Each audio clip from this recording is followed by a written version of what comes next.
Okay, so it's time for us to start. So if you remember, in the last session, we started revision of vectors. उसमें हमने addition of vectors तक का revision किया था, and we have seen that you can easily add two vectors if they are in the same direction or if they are opposite to each other. Opposite to each other होगा तो if you remember उस case में सिर्फ subtraction होता है. Subtraction is nothing but addition. Just for a quick revision, आपके पास एक वेक्टर है. Let's say this vector is A bar. आपके पास एक दूसरा वेक्टर था. दिस वेक्टर लेट अस से इज बी बार. अगर आप इन दोनों वेक्टर को ऐड करते हो तो what you get is resultant vector which is R bar given by A bar plus B bar. तो क्योंकि यहाँ पे दोनों वेक्टर्स सेम डायरेक्शन में थे इसलिए डायरेक्ट एडिशन किया हम लोगों ने. और direct addition when you add two vectors directly you get a new vector जिसका डायरेक्शन इन दोनों वेक्टर्स के डायरेक्शन का ही होगा. तो directions are the same here in this case. Then if you add two vectors which are oppositely directed. मान लो हमारे पास एक वेक्टर है a बार, दूसरा वेक्टर है b bar, and these two vectors are oppositely directed. तो you are only doing addition only. सिर्फ इसको हम बोलते हैं subtraction. Why subtraction? क्योंकि यहाँ पे एक नेगेटिव साइन आएगा. नेगेटिव क्यों आएगा? Because of opposite direction. तो here you will get resultant r bar equal to. अब क्वेश्चन ये था कि b बार माइनस a बार लिखना है या a बार माइनस b बार लिखना है. तो व्हाट वी डू इज हम पहले देख लेते हैं कि बड़ा वेक्टर कौन सा है. a बार. छोटा कौन सा है? b bar.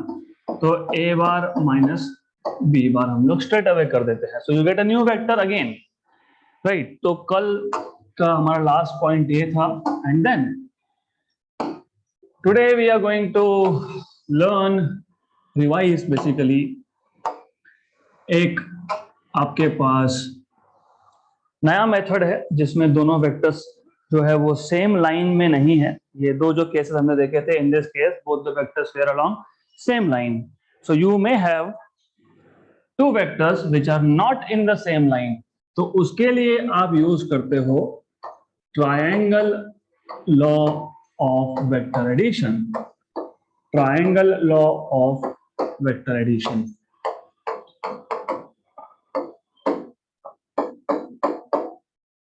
It is a very simple case. It tells you that if you have two vectors, for example, vector a bar, जहां पे a bar खत्म हुआ, let us give it some name. A is tail, O is tail of first vector a bar, और ये जो point A है, अगर आप चाहो तो इसको point P बोल दो, doesn't matter. P is head of first vector. जहां पे पहला वेक्टर खत्म हुआ वहां से दूसरा वेक्टर स्टार्ट हो रहा है. Something like this. Okay, but not in the same direction. तो यहाँ पे दो वेक्टर्स का डायरेक्शन सेम नहीं है. तो इस केस में वेक्टर को डायरेक्टली ऐड आप नहीं कर सकते. You have to follow a rule and that rule is called as triangle law of vector addition. तो यहाँ पे हम क्या करते हैं? It is just like saying, मैं आपको बहुत बार एग्जाम्पल दे चुका हूं. O से P पे गए, P से Q पे गए. तो ultimately you reach from point O two point Q, right. तो अब क्योंकि इसमें ट्रायंगल ऐसा नाम है लॉ में, तो हमको इन टर्म्स ऑफ ट्रायंगल लिखना पड़ेगा. What you can say in this case, if two vectors A bar and B bar represent two sides of incomplete triangle. Complete तो हमने बाद में किया ना, ये तो हमने बाद में डाला यहाँ पे, पहले तो नहीं था. So if two vectors represent two sides of incomplete triangle taken in order. Why taken in order? जहां पहला वेक्टर खत्म हुआ वहां पे दूसरा स्टार्ट हुआ है. Then the resultant is the third side of the triangle which is represented in magnitude as well as direction. then the third side represents resultant of these two vector in magnitude as well as direction. So बहुत simple सा case है यहाँ पे, right. So I hope there is no doubt. फिर भी मैं एक बार repeat कर देता हूँ. यहाँ पे सिर्फ केस इतना है कि दोनों वेक्टर को ऐड करना है, मतलब नॉर्मल लॉज वापस से अप्लाई होंगे. कौन से नॉर्मल लॉज? दोनों वेक्टर सेम टाइप के होने चाहिए, दोनों डिस्प्लेसमेंट, दोनों वेलोसिटी, दोनों एक्सेलरेशन. सिर्फ यहाँ पे इतना है कि दोनों वेक्टर्स सेम लाइन के अलोंग नहीं है, they are in two different directions. So when they are in two different directions you have to check, जहां पहला वेक्टर खत्म हो रहा है वहां दूसरा स्टार्ट हो रहा है क्या? यस. तो these two vectors are two sides of triangle, but incomplete triangle क्योंकि थर्ड साइड था नहीं. Then resultant vector is represented in magnitude and direction by the third side of this triangle. So in short, you have resultant r bar equal to a bar plus b bar, right? This is what you need to know. इसके बाद हमने बोला था कि there are some properties of vector addition. उसमें से पहला हमने बोला था, if you remember, vector addition is commutative. मतलब आप a bar plus b bar करो या b bar plus a bar करो, doesn't make any difference. Result will still be the same. We have also proved this. कैसे prove किया था? You can take these two vectors and show. अब you can see from this diagram, a bar plus b bar क्या मिला? r. Okay. तो now अगर मैं b bar में a bar ऐड करता हूं तो what do I get? Let's look. Let's have a look. ये हमारा b bar था, इसको उठाया यहाँ पे. I will keep it over here. So you have this as b bar. Condition क्या है ट्राइंगल लॉ अप्लाई करने का? जहां पहला वेक्टर खत्म हो, मतलब जहां पे b bar खत्म हो रहा है वहां से a bar स्टार्ट होना चाहिए, तो ही ट्राइंगल लॉ लगा सकते हैं. तो हम क्या करेंगे? इसको उठाएंगे यहां से, यहां रख देंगे, right. So if you notice, अगर आप देखोगे तो वापस से वही सीन है. You get the same result again. अभी भी O पॉइंट से ऑब्वियसली सिर्फ पॉइंट शिफ्ट किए मैंने, तो ये P पॉइंट जो था, ये P पॉइंट यहाँ पे आ गया. रिजल्टेंट अभी भी O से स्टार्ट होके Q पे खत्म हो रहा है. So even if you add b bar plus a bar करोगे तो भी रिजल्टेंट वही मिलेगा. So that is the idea. So commutative मतलब कोई फर्क नहीं पड़ता, a bar plus b bar करो या b bar plus a bar करो. सो कम्यूटेटिव मतलब you can change the order of addition. Simple. Then इसके बाद का जो प्रॉपर्टी हमने देखा था, and this is all important as you see today. आज हमने जेईई नीट स्टार्ट किया तो उसमें भी देखा होगा vectors you will need. Then the next property that you have learned was associative law of vector addition. What does this tell you? मान लेते हैं कि हमारे पास तीन वेक्टर का एडिशन करना है. We have three vectors और हमको तीनों का एडिशन करना है. तो डजंट मैटर कि आप पहले दो वेक्टर्स को ऐड कर रहे हो, क्योंकि इन दोनों को ऐड करोगे तो एक नया वेक्टर मिलेगा, फिर उस वेक्टर में तीसरा वेक्टर ऐड करोगे. अदरवाइज आप ऐसा भी कर सकते हो,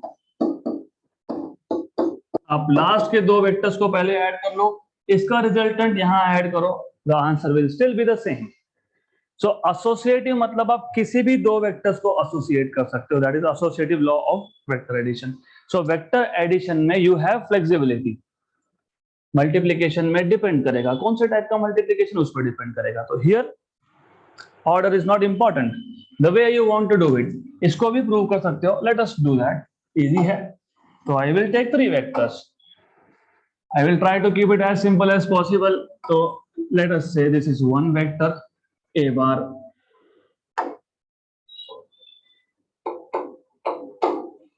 Let us take another vector, which is b bar. So we have another vector which is b bar. And we have one more vector which is c bar.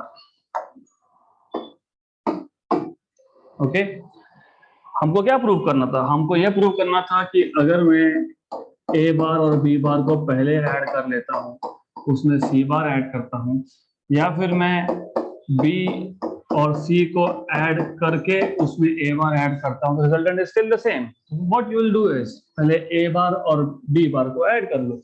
Triangle law of vector addition, आप A और B को अगर add करते हो तो according to triangle law of vector addition resultant vector starts from here, ends here. So this is, let us say, R1 bar, which is A bar plus B bar. Simple करने के लिए इनको नाम दे देंगे, नामकरण कर देते हैं इनका। Just give name to the points. Now this A bar plus B bar आपके पास है R1 plus C. Now what you will do is ये R1 और C का एडिशन, मतलब that will give you this vector, क्योंकि अब मैं R1 और C पे ट्राइंगल लॉ अप्लाई कर रहा हूं, तो फाइनली मुझे मिल जाएगा a vector starting from O ending eight R, इसको मैं बोल दूंगा R bar. So this will give me a final vector which is R बार। यहां तक you should not have any doubt because I'll try to keep it as simple as possible. बहुत simple method है। Now what we will do is, अब पहले B और C को add कर लेंगे। So we'll add B and C first. So I need this diagram again. So let me just copy it and take it over here. Okay. So what we will do is, अब हम पहले B और C को add कर लेते हैं। So what happens if you add B and C first? तो you know P से स्टार्ट होके ये पॉइंट R था if I am not wrong, और ये पॉइंट O था। If I add B and C, तो the vector will start from P, it will go up to point R. तो आपको मिल जाएगा यहाँ पे वेक्टर ऐसा। इस वेक्टर को हम बोल देंगे R2 bar, which is B bar plus C bar, और मैं इसको लिखूंगा A bar plus R2 bar. Okay, अब हमको R2 में A ऐड करना है, तो as you can see the final will be again A plus R2, A plus R2, O से R तक. So you will have your resultant R bar again starting from point O ending at point R. So you can prove even associative law by using triangle law of vector addition, right? Why I am telling you this again and again? Because it is basics of 12th. Vectors अच्छे से समझा तो बहुत सारे questions orally solve हो जाएंगे, so you need to understand this very well, right? Now if you see triangle law में पहला वेक्टर जहां खत्म होता है दूसरा वेक्टर वहां स्टार्ट होता है। You may not have always like this, you may have two vectors starting at the same point. हो सकता है मेरे पास एक वेक्टर है जो O से स्टार्ट हो रहा है, दूसरा वेक्टर है वो भी O से स्टार्ट हो रहा है। सो you may have a vector starting from O going until A, this is P bar, another vector starting from O ending eight B, this is Q bar. In this case both the vectors are starting from the same point. Now in this case what is the resultant? तो थोड़ा सा change है। In reality triangle law, और इसको हम नाम देंगे parallelogram law of vector addition, in reality these are same. Why? Because as you know vector क्या है? वेक्टर क्या था? A physical quantity with magnitude and direction. जब मैं इस वेक्टर को उठा के यहाँ पे रखता हूँ, did I change magnitude? No. मैंने लेंथ चेंज किया क्या? नहीं किया। Did I change direction? नहीं। अगर ये ईस्ट में पॉइंट करा तो ईस्ट में पॉइंट करा, यहाँ पे रख दो चलेगा, यहाँ रख दो चलेगा, कहीं पे भी रख सकता हूँ। तो जब मैं यहाँ रख सकता हूँ तो मैं यहाँ पे भी रख सकता हूँ, या फिर उल्टा बोलो, ट्राइंगल लॉ में क्या था, बोथ वेक्टर्स, वन वेक्टर जहां एंड होता है वहां पे दूसरा स्टार्ट होता है, resultant is from tail of first until head of second, right. तो how does it make any difference, इसको मैं उठा के यहां रख देता हूं, तो अभी भी तो रिजल्टेंट आपका वही आने वाला है, सिर्फ यहां पे हम इसको लिखते हैं in terms of parallelogram. So what we say is, if two vectors p bar and q bar start from the same point and they represent two adjacent sides of incomplete parallelogram, right, then the resultant of these two vectors is the diagonal starting from the same point of complete parallelogram। तो पहले तो parallelogram को complete करो। What is parallelogram? Sides, opposite sides are parallel। तो मैंने यहाँ पे एक पैरेलल साइड ड्रॉ कर दिया, यहाँ पे एक दूसरा ड्रॉ कर दिया, right. So you have first, आपने पैरेललोग्राम को कंप्लीट किया। Now according to the law जो रिजल्टेंट होगा वो इसका डायगोनल होगा, it start from here and ends more or less here, somewhere over here, okay. तो ऐसा है, so it is a very simple thing, something like this। So you have this as r bar, which is p bar plus q bar, right? So point to be noted, triangle law of vector addition and parallelogram law of vector addition, these are same, दोनों same है, कोई difference नहीं है दोनों में, सिर्फ बोलने का तरीका है अपना अपना। अब क्योंकि डिफरेंस नहीं है इसलिए आपने अगर बुक्स में देखा होगा या तो नोट्स में देखा होगा, triangle law of vector addition में रिजल्टेंट के ना मैग्नीट्यूड की बात हुई है ना डायरेक्शन की। फिर यहाँ पे क्यों बात करते हैं, क्योंकि दोनों सेम है, बिकॉज जो मैग्नीट्यूड यहाँ मिलेगा वही मैग्नीट्यूड का फॉर्मूला आप ट्राइंगल लॉ में अप्लाई कर सकते हो। But here there are certain additional parameters, जैसे आप पहले तो not to get confused angle between P bar and Q bar को डिफाइन कर देते हैं, दोनों का एंगल है थीटा। रिजल्टेंट जो वेक्टर है आर बार, इसका angle with respect to P bar, इसको हम बोल देंगे अल्फा। आप बोलोगे क्यों, why I am taking angle with respect to P bar, why not with Q bar, आपकी मर्जी, you can take, but normally maths का पहला चैप्टर आपका हुआ होगा अभी, you always measure angle with respect to x-axis, and that too if you measure anti-clockwise, so it is taken to be positive angle। अगर आप clockwise जाओगे तो एंगल को आप नेगेटिव मेजर करते हो, so that is why we normally say ठीक है let's follow some rules। तो x-axis पे कौन सा वेक्टर है p बार, इसलिए मैं p से मेजर कर रहा हूँ, मेरी मर्जी, I can measure with respect to q bar also, right। Now there are two tasks that you are supposed to perform। एक इसका मैग्नीट्यूड फाइंड करो, व्हेन आई से मैग्नीट्यूड, अगर डिस्प्लेसमेंट वेक्टर है तो लेंथ फाइंड करो, अगर वेलोसिटी वेक्टर है तो स्पीड फाइंड करो, अगर एक्सेलरेशन वेक्टर है तो मॉड ऑफ एक्सेलरेशन, मतलब I don't care for the direction, magnitude मतलब वैल्यू कितनी है वो पूछ रहा हूं यहाँ पे। तो क्या करेंगे, the thing is what we do here is, ये जो OA लाइन है, इस OA लाइन को हम पहले कर लेते हैं एक्सटेंड।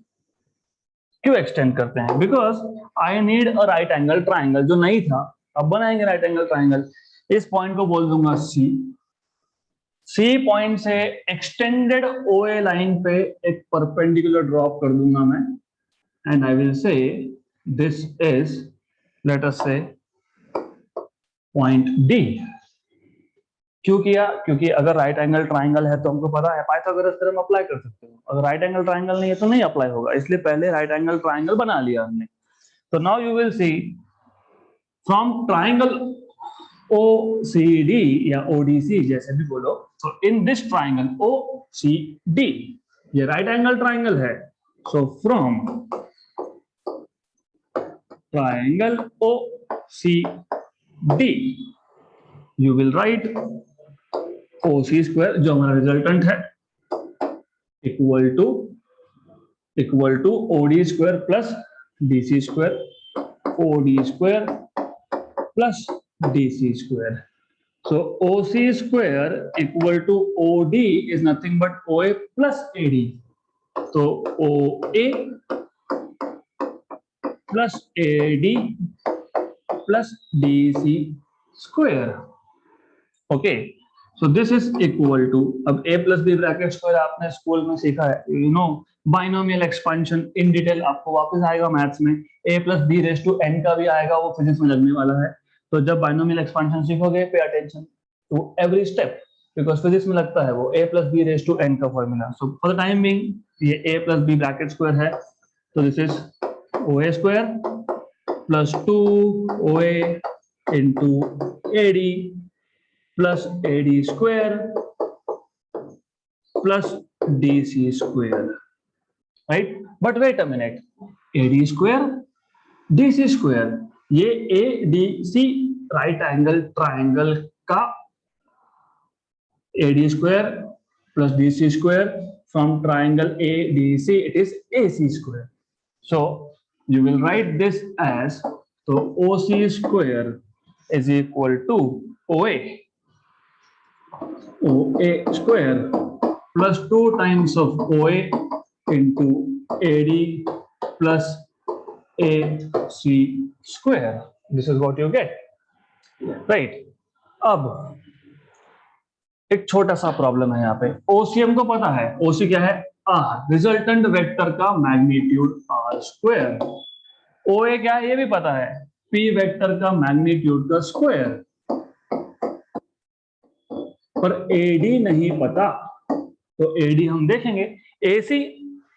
AC ये तो OB को पैरेलल था, तो OB अगर Q है तो AC भी Q आएगा, तो ये आ जाएगा आपका Q square. Good.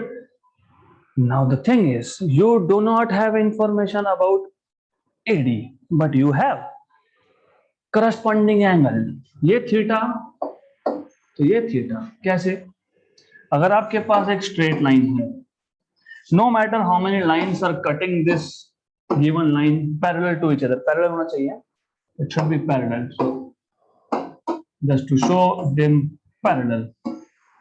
So if you have n number of lines parallel to a given line, तो हर एक लाइन यहाँ पे एंगल सेम बनाएगा, theta theta theta, this is corresponding angle theorem if I am not wrong. तो आपको पता है कि ये एंगल थीटा है।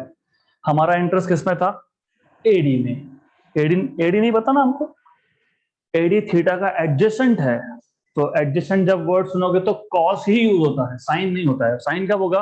When you talk about opposite side of an angle. So from this triangle what you can say cos theta is adjacent side upon hypotenuse. So therefore you have AD equal to AC cos theta, and AC was nothing but Q. So Q cos theta, this Q cos theta will go here. So you will have R square equal to P square plus 2P AD is Q cos theta plus Q square. तो आपको मिल जाएगा resultant R as under root of this whole term. So it will be P square plus 2PQ cos theta plus Q square. ये आ गया आपका resultant का magnitude, right? तो अब why do we need this? Because अब आपको चीज पता है, क्योंकि दोनों वेक्टर्स सेम डायरेक्शन में नहीं थे। अगर सेम डायरेक्शन में होते, मतलब like I am walking here, 2 step मैं x डायरेक्शन में आया P वेक्टर, मैं 3 स्टेप वापस सेम डायरेक्शन में गया Q vector, what is magnitude of resultant? 2 + 3 5, क्योंकि सेम डायरेक्शन में था, राइट? अब दोनों सेम डायरेक्शन में नहीं थे, इसलिए अब एंगल पर डिपेंड करेगा। Now let us verify. कभी भी क्रॉस चेक करते रहना, this is the most important thing in physics that you have to do, cross check. I just told you, अगर मेरे पास एक वेक्टर का मैग्नीट्यूड 2 है, दूसरे का 3 है, और दोनों सेम डायरेक्शन में है, तो रिजल्टेंट कितना आएगा? 5। Do we get the same result from this formula? Check करो।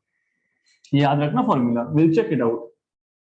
तो आपके पास r था under root P square plus Q square plus 2pq cos theta. मान लो दोनों वेक्टर सेम डायरेक्शन में होते तो एंगल 0, राइट?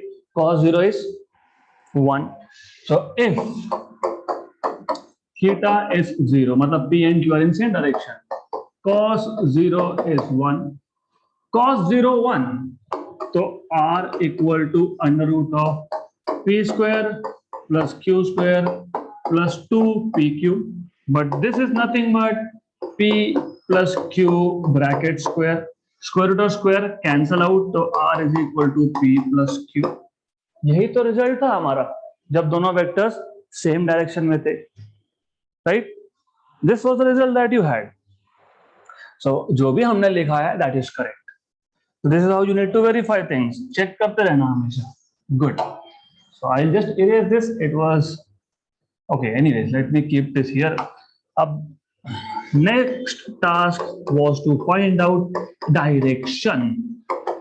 देखो एक बेसिक डिफरेंस है प्रैक्टिकल लाइफ में, रियल लाइफ में डायरेक्शन मतलब ईस्ट वेस्ट साउथ नॉर्थ, और फिजिक्स में डायरेक्शन मतलब एंगल्स, क्योंकि आपको एंगल बताएगा कि आप कहाँ देख रहे हो। For example I am standing here, right? मेरे सामने ईस्ट है, तो मुझे पता होना चाहिए 90 डिग्री टू द राइट क्या है, 90 डिग्री टू द लेफ्ट क्या है, 90 डिग्री मतलब angle gives you direction.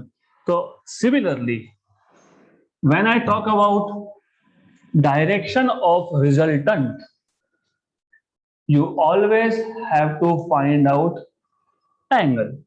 Resultant हो कोई भी वेक्टर हो, उसका डायरेक्शन पूछा होगा तो एंगल फाइंड करो, मतलब अल्फा फाइंड करो। और जब भी डायरेक्शन पूछा हो तो tan अल्फा ही लेना पड़ेगा। You cannot take sine, you cannot take cos. Why not? ये समझना बहुत इंपॉर्टेंट है, because if you go for engineering, पहला ही साल मैकेनिक्स, वेक्टर्स नहीं पता होगा, गए।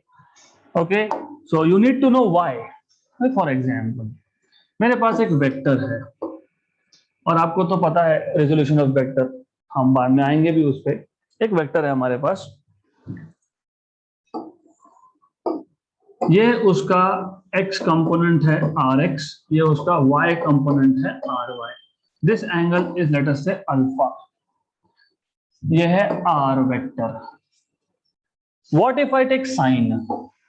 अगर मैं साइन लेता हूं तो sine is opposite side upon hypotenuse ry by r। If I take cos, it is adjacent side upon hypotenuse.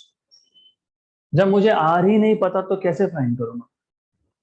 What if मुझे सिर्फ x और y कंपोनेंट पता है?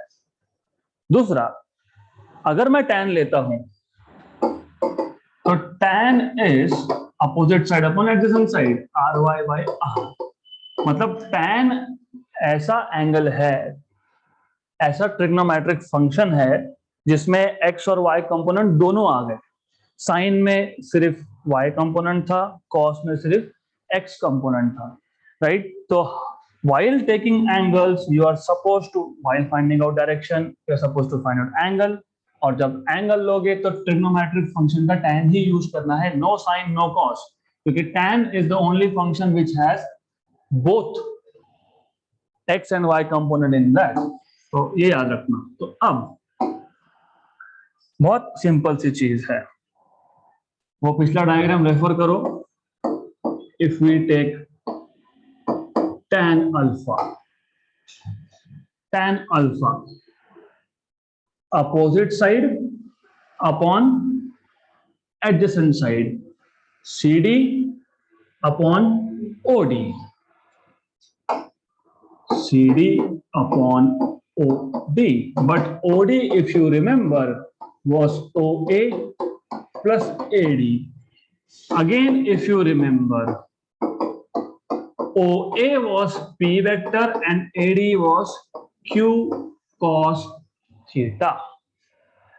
बात रह गई अभी CD की, तो अब अगर मैं ये ADC ट्राइंगल पे साइन थीटा की बात करता हूं, so if I talk about sin theta here, तो sin theta is opposite side upon hypotenuse, तो CD by AC, तो CD आपको मिल जाएगा यहां से AC sin theta, so CD you will get AC sin theta from here, so you will get CD as AC sin theta,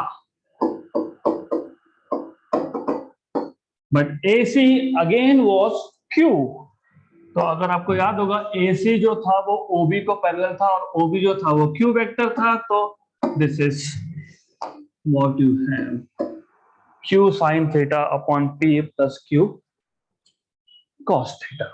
This is direction. This is direction of resultant with respect to P vector, मतलब with respect to x-axis. Okay, right?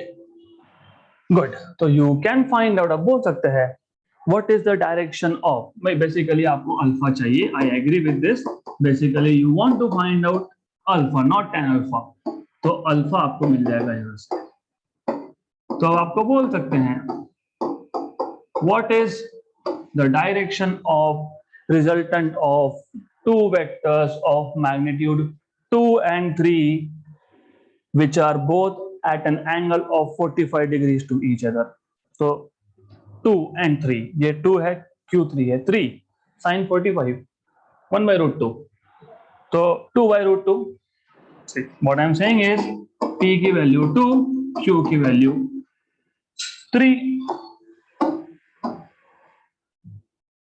3 और theta की value 45, दोनों vectors 45 degrees पे थे. Substitute करो, Q is 3 sin of 45 1 by root 2, तो 3 by root 2 ऊपर, नीचे 2 plus 3 again cos 45 is root 2, तो 2 plus 3 by root 2.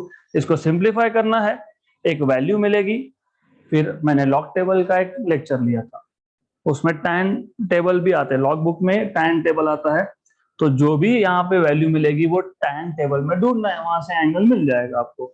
So depends on value to value. So this is all you need to know about vector addition. Okay, now इसके बाद जो आपने topic सीखा था that is resolution of vectors. So resolution of vectors, अब resolution of vectors जो है ये एग्जैक्टली अपोजिट प्रोसेस है एडिशन का. एडिशन में क्या किया आपने, 2 वेक्टर्स 3 वेक्टर्स को ऐड करके सिंगल वेक्टर बनाया है. यहाँ पे उल्टा है, यहाँ पे एक वेक्टर के कंपोनेंट्स किए, पार्ट्स किए. सो रिजॉल्व करना, resolve is splitting it into parts. Resolution of vectors मतलब एक वेक्टर के पार्ट्स करना. तो मान लो you have a vector r bar, अब इसके पार्ट्स करने हैं तो सबसे पहले कोऑर्डिनेट सिस्टम यहां पे होना चाहिए, x axis y axis. So you need to have coordinate system associated at the point where vector starts, और जहां पे वेक्टर खत्म हो रहा है वहां से एक परपेंडिकुलर ड्रॉप करना पड़ेगा x एक्सिस पे, सिमिलरली y एक्सिस पे. ओके, ये आ गया आपका x कंपोनेंट, ये आ गया आपका y component. This angle is theta. तो R Y bar and R X bar, तो आप लिख सकते हो R bar is made up of R X bar and R Y bar. वैसे ट्राइंगल लॉ से भी प्रूव होता ही है, क्योंकि देखो आर एक्स बार जहां खत्म हुआ आर वाई बार वहां स्टार्ट हुआ, तो R X bar plus R Y bar will give you again R bar. तो हमने जो लिखा है वो करेक्ट है. ओनली डिफरेंस इज जब आप वेक्टर्स को ऐड कर रहे थे, आपने P और Q को ऐड किया, यहाँ पे P और Q परपेंडिकुलर नहीं थे, राइट, करेक्ट. बट रिजॉल्व करते वक्त, जब आप रिजॉल्व कर रहे हो मतलब एक वेक्टर के टुकड़े कर रहे हो, तो Rx और Ry they are perpendicular to each other. ऐसे कंपोनेंट्स को हम लोग बोलते हैं रेक्टेंगुलर कंपोनेंट्स, क्योंकि एग्जाम में They will not tell you Rx bar and Ry bar, या फिर a vector has two components and these two components are perpendicular to each other, ऐसे नहीं बोलते हैं. So right from 11th standard onwards, they will tell you a vector has two rectangular components. मतलब आपको समझना है कि वो बोल रहा है कि दो component they are perpendicular, right? So that is why every single word is important. Rectangular component मतलब दोनों एक दूसरे को perpendicular. तो जब आप रिजॉल्व कर रहे हो, for the time being as far as syllabus is concern, हम रेक्टेंगुलर कंपोनेंट्स ही करने वाले हैं. We are not going to do components like ये कंपोनेंट हो गया R1 और दूसरा कंपोनेंट है R2 and these are not perpendicular to each other. It is out of scope of the syllabus. तो हम ऐसा नहीं करने वाले. We will be just talking about rectangular components. If you remember, X axis का direction बताने के लिए हम आई कैप यूज करते हैं. We use a unit vector. Unit vector मतलब a vector with magnitude 1 in the direction of X is always denoted by I cap. तो R X bar को मैं लिख सकता हूं आर एक्स आई कैप और R Y bar unit vector in the direction of Y axis is always taken to be J cap. तो आप R Y bar को लिख सकते हो आर वाई जे कैप. तो you can write this R bar as R X I cap plus R Y J cap. और अगर आपको आर वेक्टर का मैग्नीट्यूड चाहिए in terms of R X and R Y, तो ये तो easy case है. क्यों इजी केस है? दोनों परपेंडिकुलर है, पाइथागोरस थ्योरम अप्लाई करो, खत्म, राइट? या फिर वो जो फॉर्मूला सीखा था, कौन सा फॉर्मूला सीखा था आपने? अभी लिखा था आर बार का magnitude under root of P square plus Q square plus 2 P cube cos. यही देखा था हमने अभी जस्ट नाउ. ये बोला कि ठीक है, यही अप्लाई कर सकते हैं. पी की जगह पे आर एक्स लिखो, क्यू की जगह पे आर वाई लिखो, आर इक्वल टू ये आ गया आपका आर एक्स का स्क्वायर, ये आ गया आपके पास आर वाई का square plus 2 R X R Y cos of 90 because angle was 90. cos 90 is 0. मतलब ये टर्म तो गया, ये गया तो क्या बचा फिर? r equal to under root of R X square plus R Y square. अरे पाइथागोरस थ्योरम लगाओ directly. Books will tell you this way. Why to do this? Don't we know what is Pythagoras theorem? We know that. तो directly बोल देंगे using Pythagoras theorem we know that r bar equal to, क्योंकि r square equal to rx square plus ry square. So r equal to under root of rx square plus ry square. हो गया खत्म. लेकिन ये तो है 2-dimensional vector, 3-dimensional vector. You can also have vectors in 3 dimensions. ये x axis, let's say this is z axis, let's say we have y axis over here. 1, you have a vector which is in 3 dimensions. So इसके 3 component होंगे अब, x component, y component and z component. ओके, तो in that case अभी state board में details नहीं है, so मतलब थ्योरी पार्ट में you don't have to talk about much details. JEE NEET में लगता है, आज सुबह इंट्रोड्यूस किया था मैंने direction cosines, cos alpha, cos beta, cos gamma. तो theory part, state board part you don't need it, so I will not mention it there. But anyways, अगर आपके पास एक वेक्टर है जिसके 3 कंपोनेंट्स हैं, R X I cap, R Y J cap and R Z K cap, तो इस vector का मैग्नीट्यूड होगा R X square plus R Y square plus R Z square, provided rectangular components. These are rectangular, मतलब R X ये R Y को और R Z को perpendicular है, तो they are mutually perpendicular. R X, R Y, R Z, Rx is perpendicular to Ry. This angle is 90. It is also perpendicular to Rz. This angle is also 90. ry and rz are also perpendicular to each other. So only in that case you can write magnitude of r bar in terms of rx, ry, and rz. This is resolution of vectors. Okay, I am telling you again why we are revising. Test is coming very soon.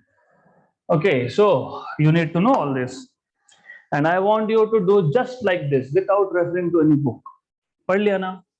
Nothing. अपने आप होना चाहिए.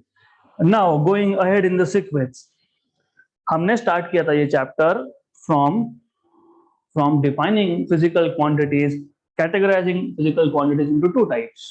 कौन कौन सा? Scalar and vector. Scalar तो पता ही है, we know everything about scalar.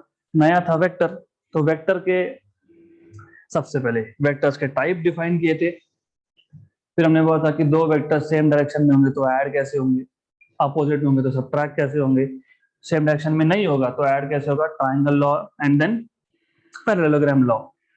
उसके बाद हमने वेक्टर्स का मैग्नीट्यूड और डायरेक्शन दोनों निकाला. फिर हमने वेक्टर्स को रिजॉल्व किया. क्या रह गया? मल्टीप्लिकेशन. हमने अभी तक वेक्टर को वेक्टर के साथ मल्टीप्लाई नहीं किया. आपने स्केलर को वेक्टर के साथ किया था multiply, but multiplication of vectors. Now this is interesting because when you talk about multiplication of vectors, there are two possible outcomes. There are two results that you can get. दो vectors को multiply करो, नया vector मिलेगा. दो vectors को multiply करो, सिर्फ एक नंबर मिलेगा.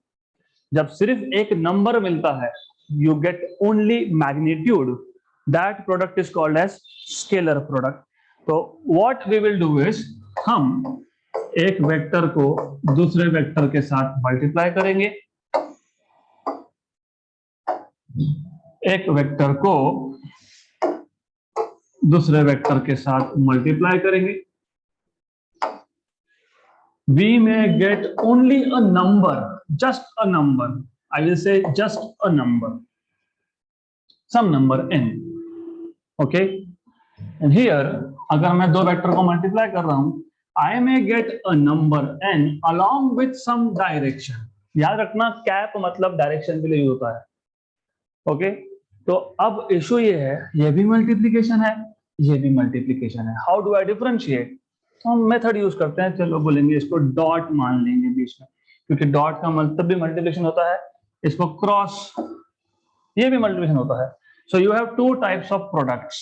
Number one which is a scalar product. Scalar क्यों? क्योंकि सिर्फ एक नंबर मिला, एक नंबर मतलब स्केलर. इसको डिनोट किससे किया? डॉट से. इसलिए इसको हम बोलेंगे स्केलर प्रोडक्ट और dot product of two vectors. Okay, and scalar और dot product of two vectors. और यहां पे आप बोलोगे वेक्टर और cross product of two vectors. इसको हम बाद में देखेंगे. We will see this later. तो पहले हम डॉट प्रोडक्ट की बात कर लें. What is this n by the way? ये जो n होता है, it is just a number. And by definition, ये बाय डेफिनेशन है. This is by definition magnitude of a vector into magnitude of b vector into cos of angle between the two vectors. So y cos, this is definition. Okay, तो ये definition है. You can not say कि हाँ इसी के लिए cos, define ही वैसे किया है. ओके, तो ये ए बार, ये बी बार, या उल्टा जैसे भी. Theta is angle between the two vectors. This is definition. You can not say why 1 second is 1 second, 1 second is 1 second. You can not say कि हम ए को ऐसा ही क्यों लिखते हैं, वैसा ही लिखते हैं. डेफिनेशन है ये. Okay, this is definition. A bar dot B bar is A B cos theta. तो वो it is definition. So why not sin theta? I don't know. I cannot answer this question because this is definition. Okay, so this is the definition of dot product. फिर इसके बाद हमने क्या किया था? इसके बाद हमने इसके प्रॉपर्टीज देखे थे. So properties of dot product. Properties one by one. So property number one. Triangle law of vector addition में जो पहला प्रॉपर्टी देखा था आपने, क्या हुआ था उसको हमने कम्यूटेटिव, मतलब ए बार प्लस बी बार करो या B bar plus A bar करो, रिजल्ट इज द सेम। यहाँ पे भी वही है, आप ए बार डॉट बी बार करो या फिर B bar dot A bar करो, result is still the same. Why? It is because A bar dot B bar is A B cos theta. अभी क्या फर्क पड़ता है, आप 2 इंटू 3 इंटू 4 लिखो या फिर 2 इंटू 4 इंटू 3 लिखो या फिर 3 इंटू 4 इंटू 2 लिखो, डजंट मैटर। तो क्या फर्क पड़ेगा अगर मैं बी को पहले लिखता हूं ए को बाद में लिखता हूं? No difference at all. तो ए बार डॉट बी बार का डिफरेंस क्या था? A B cos theta. तो बी ए कॉस थीटा क्या आएगा फिर? B bar dot A bar. तो आपने प्रूव कर दिया A bar dot B bar is B bar dot A bar, so no problem, commutative है। इसके बाद था distributive law. Okay, what is distributive law? तो अगर मेरे पास 3 वेक्टर है, एक है ए बार, दूसरा है बी बार, तीसरा है सी बार, तो B bar plus C bar, A bar dot B bar plus C bar. तो डिस्ट्रीब्यूटिव लॉ मतलब ए का बी के साथ भी मल्टीप्लीकेशन होगा प्लस ए का सी के साथ भी मल्टीप्लीकेशन होगा, मतलब ए बार डिस्ट्रीब्यूट हो गया बी पे एंड सी पे। So A bar dot B bar plus C bar is A bar dot B bar plus A bar dot C bar. This is also something that you will need in future, distributive. Then what was next in the line? What else? Special cases, right? What special cases? Angle 0, angle 90, right? 180, ऐसा ही कुछ देखा था हमने। तो special cases number one, if theta is 0, तो a bar dot b bar is ab cos 0, that is just a into b, because cos 0 is 1.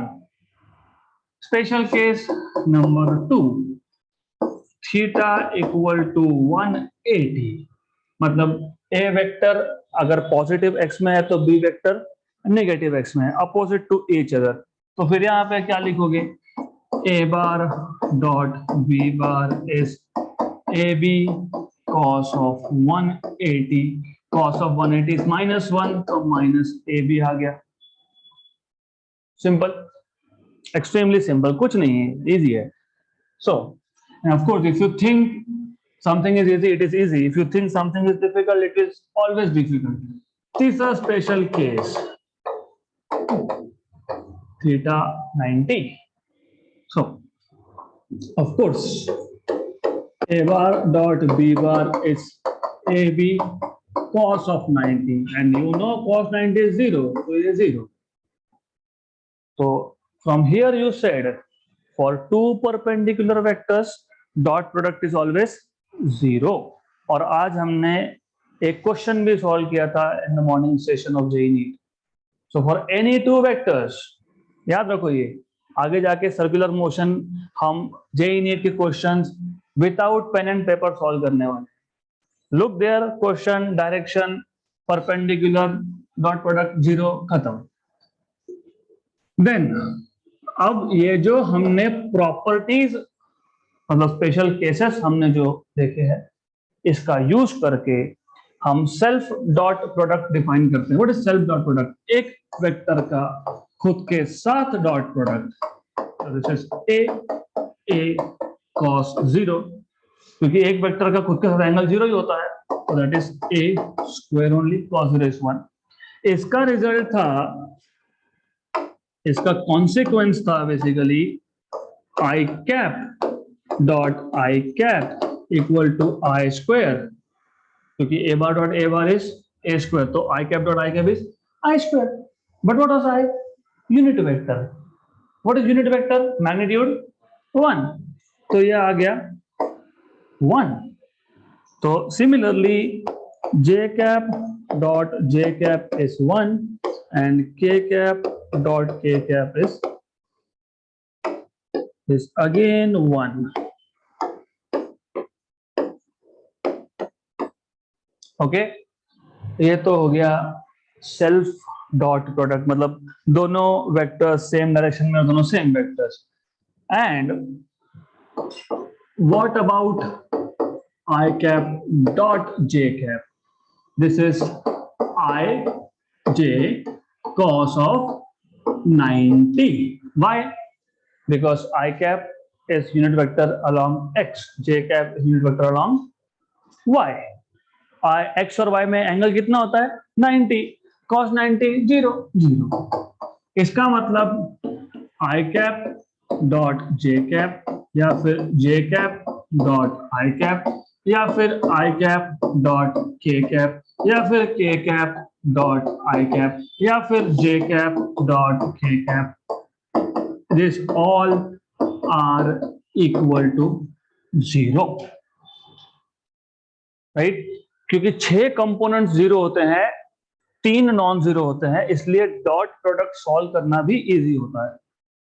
Why? Because you will see later, next step में ही है वो. तो you need to remember this. अब अगला जो property था, this is the last property that we will be discussing for today. अगर मेरे पास दो वेक्टर है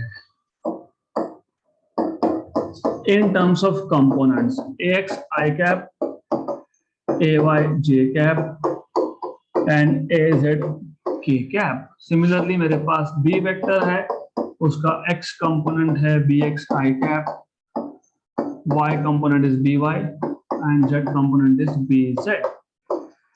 तो जब आप इसका डॉट प्रोडक्ट लोगे, you see pattern of writing also you need to know this.